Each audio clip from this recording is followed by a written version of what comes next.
দেখব দুই বা ততোধিক ভেক্টর কিভাবে যোগ করতে হয়। এখন আমরা দুইটি ভেক্টর যোগ করব। মনে করি আমাদের কাছে দুইটি ভেক্টর আছে a এবং b। আমরা এখন a এবং b যোগ করব। আমাদের কোশ্চেন হচ্ছে a vector plus b vector equal to what। তো আমাদের সবার প্রথমে যে কাজটা করতে হবে, প্রথমে এদের থেকে যে কোনো একটি ভেক্টরকে নিয়ে স্থাপন করতে হবে। যে কোনো একটি ভেক্টরকে নিয়ে আমি আলাদাভাবে এখানে স্থাপন করব। তো আমি সিদ্ধান্ত নিলাম আমি প্রথমে a ভেক্টরটিকে নেব। তবে a ভেক্টরটিকে নিয়ে এখানে স্থাপন করলাম। আমার প্রথম কাজ শেষ। আমার দ্বিতীয় কাজ হচ্ছে পরবর্তী ভেক্টরটিকে নিয়ে প্রথম ভেক্টরের শীর্ষবিন্দুতে পরবর্তী ভেক্টরের পাদবিন্দু স্থাপন করতে হবে। আমি আবার বলছি, পরবর্তী ভেক্টরের পাদবিন্দুকে প্রথম ভেক্টরের শীর্ষবিন্দুতে স্থাপন করতে হবে দিক একই রেখে। তাহলে আমি এই ভেক্টরটাকে যদি এখান থেকে নেই, তাহলে এখানে এভাবে রাখতে পারি। তাহলে আমার স্থাপন করা হয়ে গেল a এবং b ভেক্টর। আমি প্রথমে a ভেক্টরটিকে নিয়েছি, পরবর্তীতে b ভেক্টরটিকে নিয়ে b ভেক্টরের পাদবিন্দু a ভেক্টরের শীর্ষবিন্দুতে স্থাপন করে একই দিক বরাবর রেখেছি। এখন আমি যদি প্রথম ভেক্টরটির পাদবিন্দু এবং দ্বিতীয় ভেক্টরটির শীর্ষবিন্দু একটি সরলরেখা দ্বারা যোগ করে দিই, তাহলে এই সরলরেখাটার দৈর্ঘ্য ভেক্টরটির মান নির্দেশ করে এবং ভেক্টরের দ্বয়ের যোগফলের দিক হবে প্রথম ভেক্টরের পাদবিন্দু থেকে দ্বিতীয় ভেক্টরের শীর্ষবিন্দুর দিকে, অর্থাৎ অ্যারোটা দেওয়া রয়েছে যেদিকে সেদিকে। ব্যাস, আমাদের হয়ে গেল দুটি ভেক্টর যোগ করা। বন্ধুরা, আমরা দুইটি ভেক্টর যোগ করা শিখেছি। এখন আমরা তিনটি ভেক্টর যোগ করা শিখব। তিনটি ভেক্টর যোগ করার নিয়মও একই রকম। আমরা আগে যখন দুইটি ভেক্টর যোগ করেছি, প্রথমে একটি ভেক্টর নিয়েছিলাম, পরবর্তীতে অপর ভেক্টরটি নিয়ে দ্বিতীয় ভেক্টরের পাদবিন্দু প্রথম ভেক্টরের শীর্ষবিন্দুতে বসিয়েছিলাম। এখন নতুন একটি ভেক্টর যোগ হওয়ায় এখনো আমাদের কাছে আগের মতোই এই তৃতীয় ভেক্টরটিকে নিয়ে দ্বিতীয় ভেক্টরের শীর্ষবিন্দুতে তৃতীয় ভেক্টরের পাদবিন্দু স্থাপন করতে হবে। আমি আবার বলছি, তৃতীয় ভেক্টরটি নিয়ে তৃতীয় ভেক্টরের পাদবিন্দুকে দ্বিতীয় ভেক্টরের শীর্ষবিন্দুতে স্থাপন করতে হবে। এই যে এই ভেক্টরটাকে উঠে নিয়ে আমরা এখানে বসিয়ে দিলাম।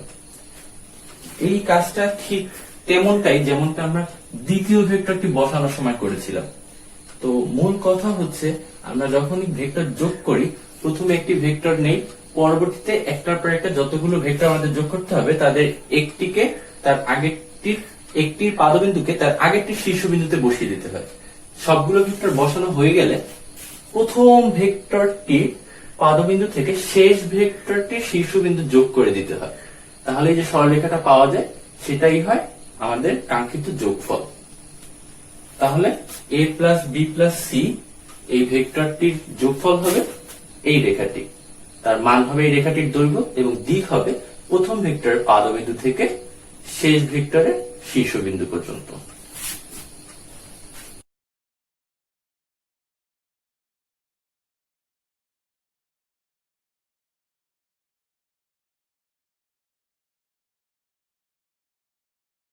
বন্ধুরা, আমরা এখন দুটি ভেক্টর বিয়োগ করা শিখব। মনে করি আমাদের কাছে একটি ভেক্টর আছে a এবং আরেকটি ভেক্টর আছে b। আমাদের কোশ্চেন হচ্ছে a vector minus b vector equal what.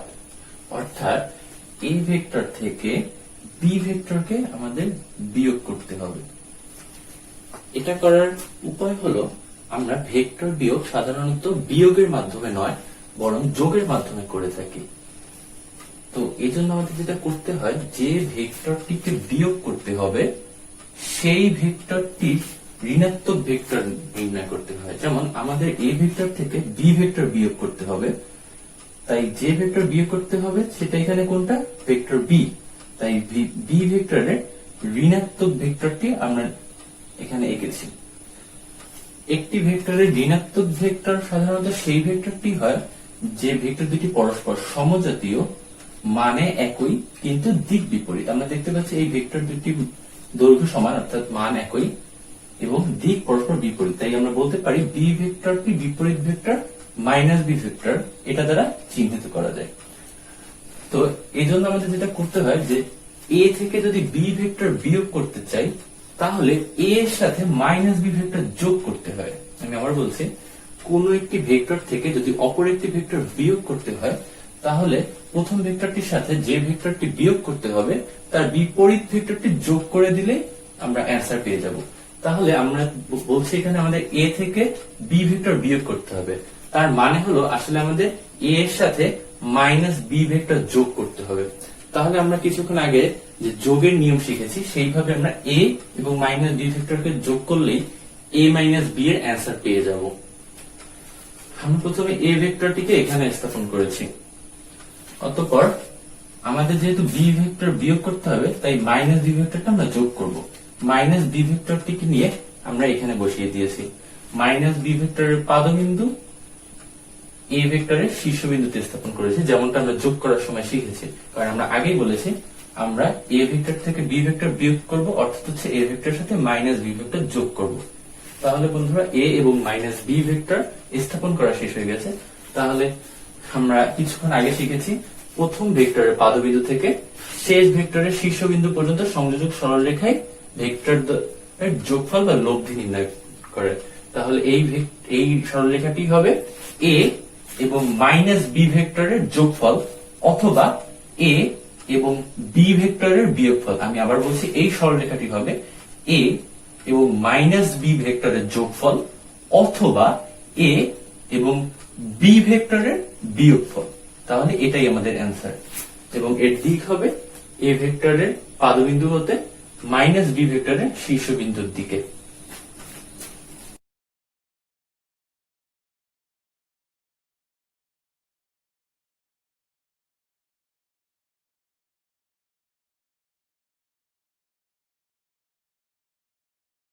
বন্ধুরা, আমরা এখন জানবো ভেক্টর যোগের সামান্তরিক সূত্র কাকে বলে।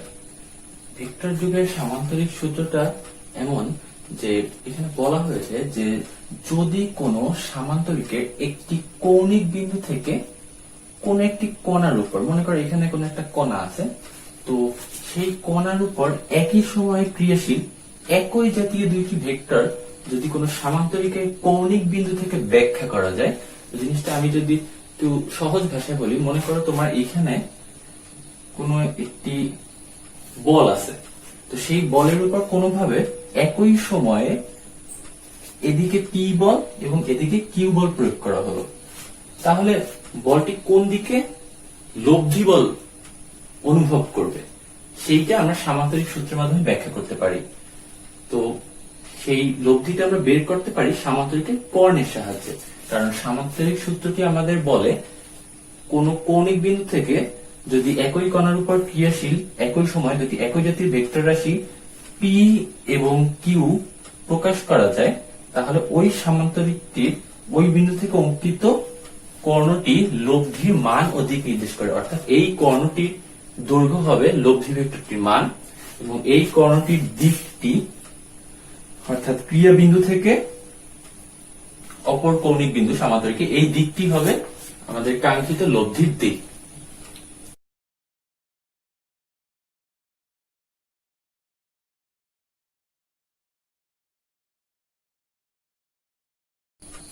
বন্ধুরা, আমরা এখন দুটি ভেক্টরের লব্ধির মান নির্ণয় করা শিখব।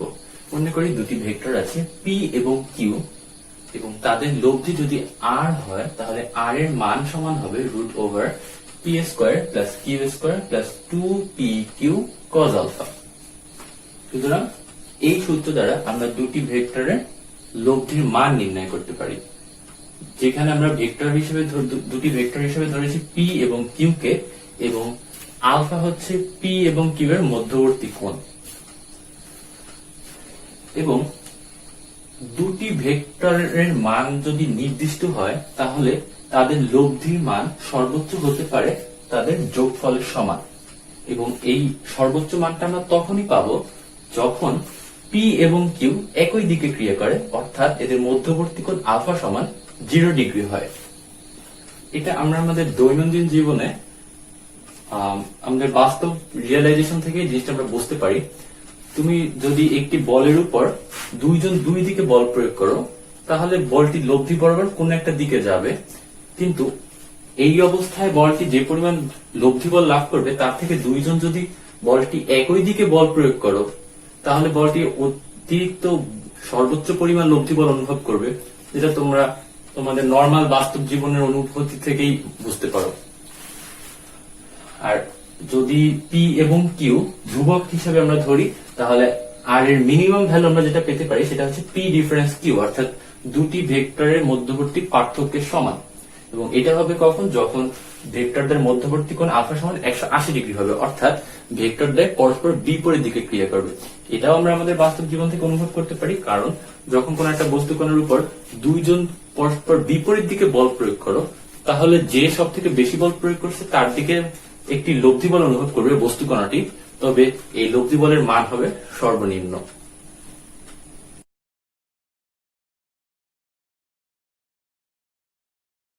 বন্ধুরা, এখন আমরা দুইটি ভেক্টরের লব্ধির দিক নির্ণয় করা শিখব।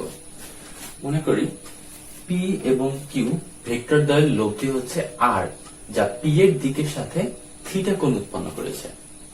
আবার বলছি, এই বিন্দুতে দুটি ভেক্টর পি এবং কিউ ক্রিয়ারত রয়েছে, যাদের মধ্যবর্তী কোণ হচ্ছে আলফা।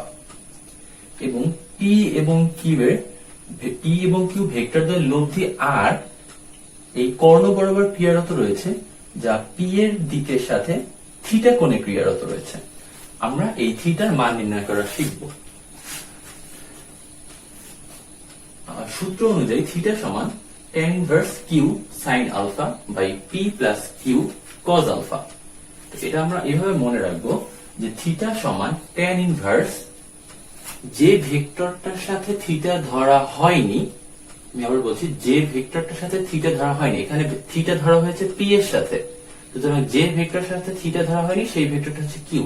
তাহলে প্রথমে হবে যে ভেক্টরটার সাথে থিটা ধরা হয়নি সেই ভেক্টরটা ইনটু সাইন ভেক্টর দ্বয়ের মধ্যবর্তী কোণ।